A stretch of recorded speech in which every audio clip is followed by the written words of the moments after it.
akala niyo po, ano lang no, bakasyonista lang. Ay, ang ganda-ganda niya. Kaso, ito po, yung garden na to, nag-deprive sa akin na ako mismo ang magtatanim. Yun po ang joy and yung happiness po na ikaw po mismo sa mga kamay niyo po talaga tumutubo yung mga plants gaya po nung dati. Nung simula po naglipat kami dito, eto na po. So merong nag-iasikaso ng mga gardens, ganyan. Yun lang po, may bayad. Ang bayad po doon ay tinatawag po nating ASO juice o association juice po. Yan. Maganda naman. Pero yung aming dun po sa loob ay syempre maliit lang. Talagang matagal po kaming nagbayad. Pero thanks be to God, gagraduate na po tayo sa taong ito. Kaya pasalamat pa rin po sa Panginoon. May playground dyan. Okay. Wala na po kaming batang naglalaro Siguro apo na lang po. Pero medyo matagal-tagal pa yun na panahon.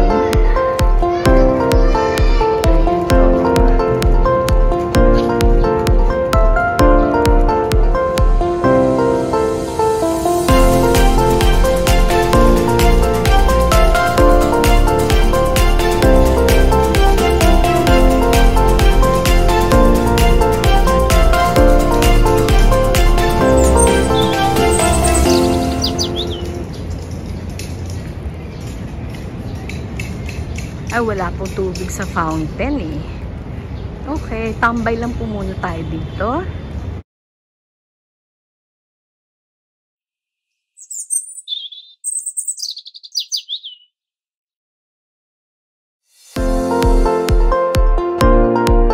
Good morning po mga kasimple. Dito na naman po tayo. Welcome to another vlog. At let us have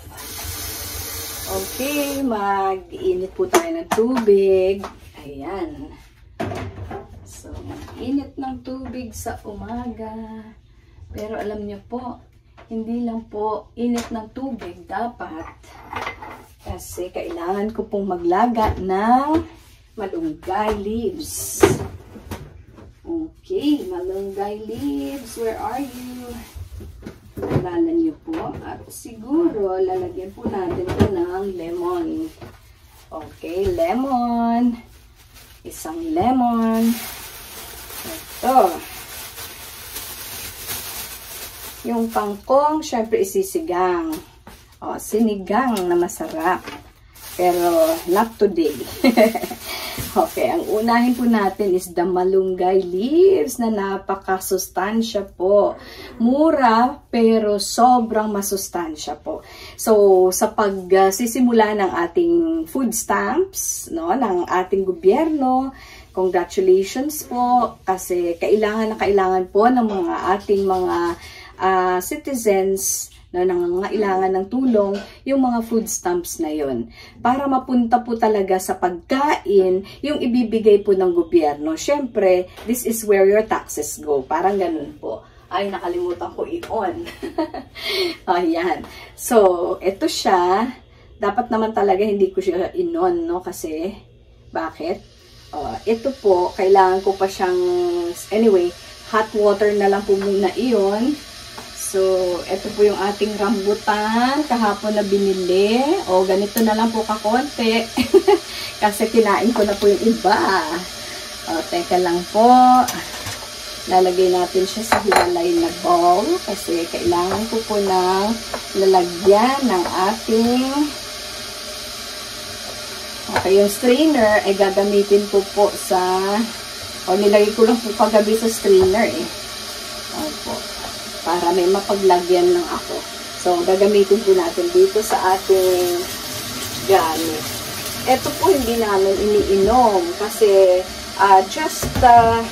kasi alam niyo naman po na mag-El Niño daw po tayo. Sana naman wag po matuloy. Yan. Pero kaya kailangan po mag-stock ng konting tubig. May panghugas man lang po ng plato pagdating ng pag nawalan ng tubig. Yun po. Pag hindi po, ng tubig natin.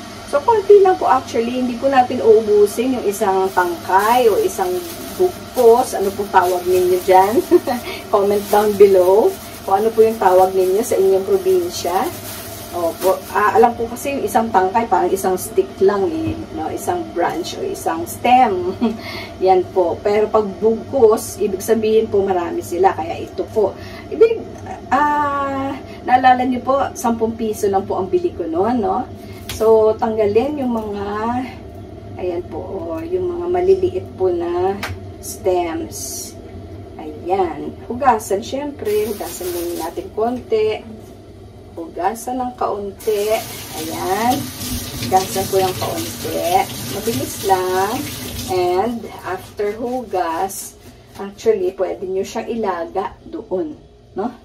Para yung ating may additional nutrients doon po sa ating ikakape. Ganyan po ang ginagawa ko. Para kahit magkape ka man, may added nutrients pa din po. So, ito. Lalagay po natin dito yung ating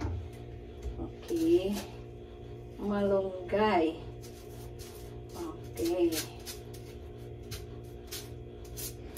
Para may infusion. May infusion po tayo ng ating malunggay leaves. Okay. O, pwedeng iulit mo siya. Okay. Ulitin na lang natin. Pwede mong damihan ang tubig, guys. Pwede nyo pong damihan ang tubig. At ang gagawin nyo na lang po ay pag medyo lumamig na po yung inyong pinakuluan na malunggay leaves, ang gagawin nyo po ay syempre sasalain. Anyway, ito po, meron siyang sariling yung strainer. Once i-pour ninyo, talagang strained na po yan. So, hindi po lulusot yung inyong leaves. So, just in case na may lulusot po na maliliit na leaves, meron po kayong strainer na maliit. Kaya po nito, ilalagay nyo po dito sa inyong cup or mug. At ayun po. No? So, parang ganito. Ganito po ang gagawin natin. Pour natin siya para makita nyo po. Ayan. Wala pong lumulusot eh. Oh, kasi, lapit nga po natin. Ayan.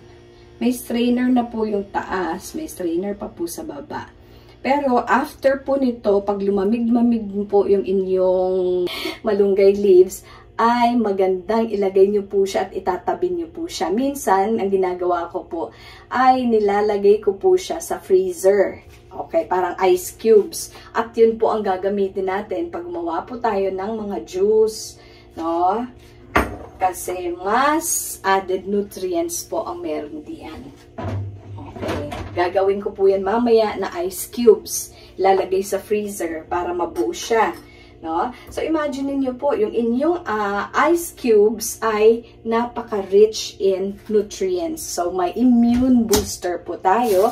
Kasi alam naman po natin na ang malunggay leaves, ang malunggay mismo ay talagang super duper rich in nutrients. Nutrient rich po talaga yung ating, kahit po itong kangkong, ganyan din po. So, mas maganda pag may place kayo sa inyong mga bahay, magtanim na po kayo. Kasi pag nagtanim po tayo, wala po tayong gastos.